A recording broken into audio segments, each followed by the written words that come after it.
My name is Florence. I'm 34 years old, and one ordinary Tuesday morning changed my life forever.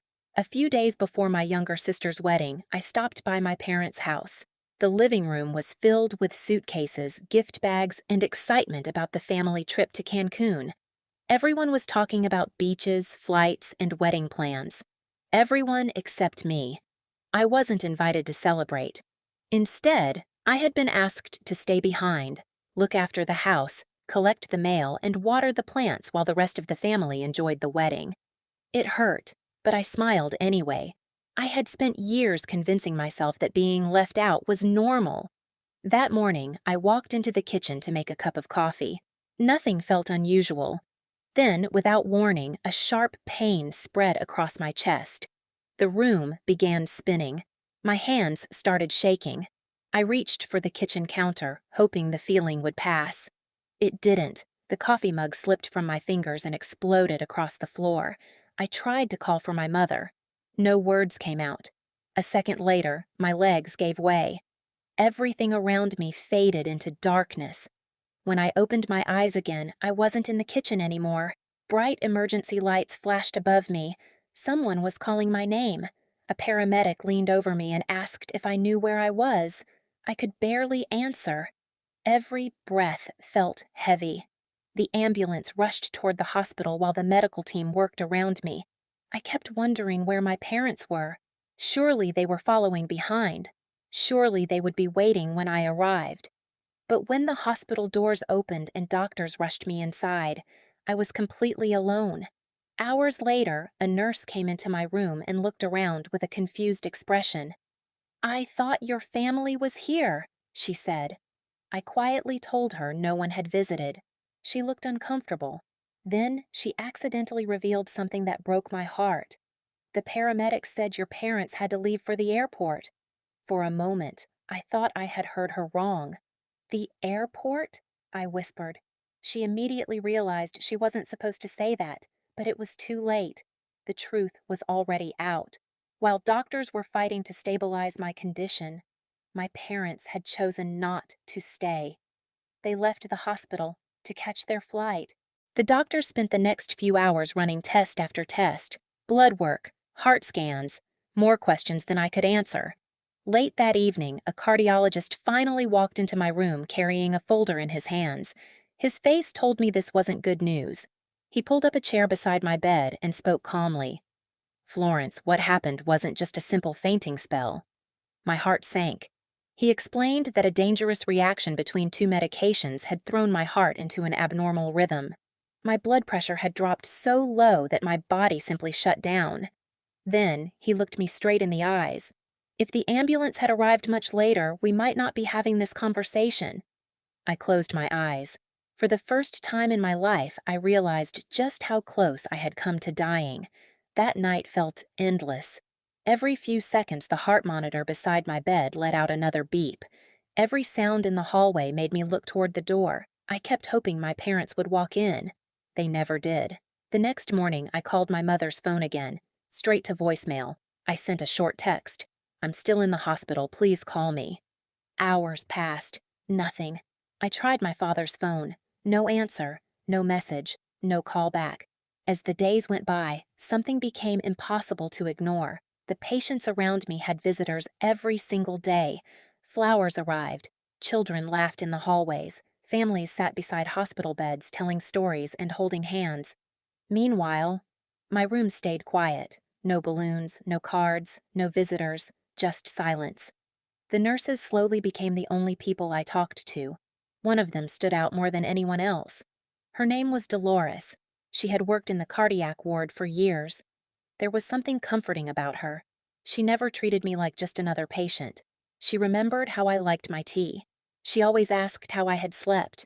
Sometimes she stayed for a few extra minutes just to chat before moving on to her next patient. She never asked why nobody came to see me. Maybe she already knew. Or maybe she had seen too many families fall apart inside hospital walls. On the fifth day, she walked into my room carrying an extra pudding cup from the cafeteria.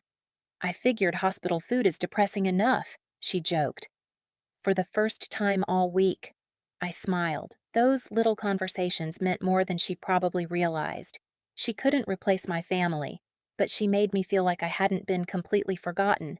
9 long days passed. Slowly, my condition improved. The doctors adjusted my medications, and my heart finally became stable enough for them to start discussing discharge plans. I thought maybe my parents would come once they heard I was going home. I was wrong again. On the morning of the 9th day, I heard familiar voices outside my room. My stomach tightened. After all this time, they were finally here. My parents walked through the doorway looking relaxed and suntanned from their vacation. Their suitcases still had airline tags hanging from the handles. My mother smiled as if nothing unusual had happened. My father didn't ask how I was feeling. He didn't apologize. Instead, his first words were, "So, when can we take you home?" I stared at him in disbelief. 9 days, not one phone call, not one visit, and he acted as if nothing had happened. Before I could answer, Dolores quietly stepped into the doorway. She folded her arms and looked directly at my parents. "I'm sorry," she said firmly, "but you can't sign her discharge papers." The room fell silent. My father's face changed instantly. "What do you mean?" he asked. "I'm her father." Dolores didn't move. Her expression stayed calm. She looked down at the clipboard in her hands before raising her eyes again. "Things changed while you were away." My mother looked confused. My father frowned. Neither of them had any idea that someone else had been standing beside me every single day they were gone. My father looked at Dolores with disbelief.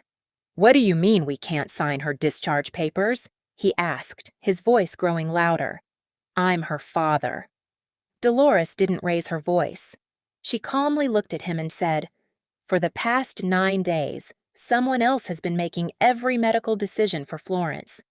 The room went completely silent. My mother looked confused. My father frowned. "What are you talking about?" Dolores glanced toward me before speaking again. "When we needed permission for emergency treatment, we called the numbers listed in her records." She paused.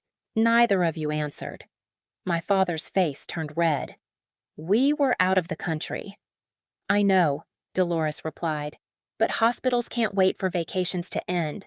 She continued, "The only person who answered every call, the only person who came to the hospital, the only person who stayed with her, was the emergency contact listed on her phone." I frowned. Emergency contact? I barely remembered filling that out years ago. Before I could ask another question, someone gently knocked on the open door. A familiar face stepped inside. It was Desmond, my downstairs neighbor. He looked nervous the moment he saw everyone staring at him. He quietly walked over to my bedside. "Hey," he said with a small smile. "How are you feeling today?" I couldn't hide my surprise. "Desmond, what are you doing here?" He looked almost embarrassed. "I've been coming every day." I stared at him. "Every day?" He nodded. "The hospital called me the morning you collapsed. Your parents had already left, so the paramedics searched your phone for another emergency contact." Suddenly, I remembered. Years earlier, after a serious asthma attack, I had added Desmond's name to my phone just in case something ever happened. I never imagined anyone would actually need it. But he came. Without hesitation. "I left work as soon as they called," he said softly.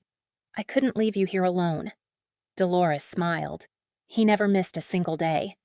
She turned toward my parents. "He signed every consent form we needed after repeated attempts to reach both of you failed." My father's jaw tightened. "A neighbor has no right to do that." Dolores answered immediately. "A neighbor who actually answers the phone has more ability to help than parents who disappear for 9 days." Nobody spoke. The silence was almost unbearable. Finally, my mother stepped closer to my bed. "We came back as soon as the wedding was over." Her voice sounded almost defensive. "We thought you were getting better." I looked directly into her eyes. "I called you." She froze. "Twice." She looked down at the floor.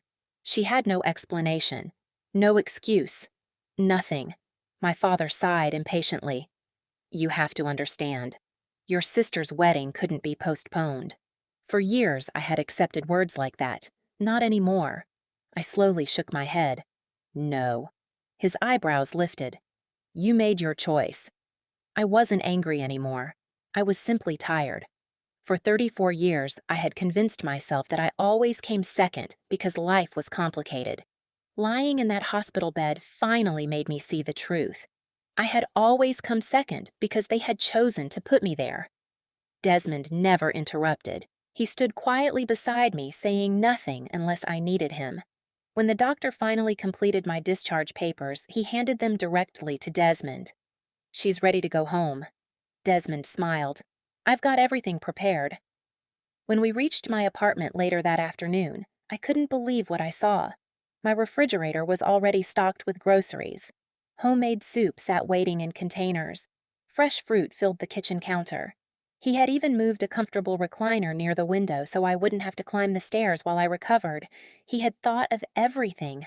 Not because anyone asked him, because he cared. Standing there, I realized something that changed my life forever. Family isn't always the people who share your last name. Sometimes, family is the person who shows up without being asked, the person who answers the phone, the person who stays beside you when everyone else walks away. I haven't spoken to my parents since that day. Not because I wanted revenge, but because I finally understood my worth. As for Desmond, the man who refused to leave my side, a year later, he asked me to marry him. I said yes without hesitation. People often ask me when I knew he was the right person. The answer is simple. Not when he proposed. Not on our first date. I knew the moment he chose a hospital chair beside my bed, while everyone else chose a plane. The people who truly love you don't just tell you they care. They prove it when you need them most.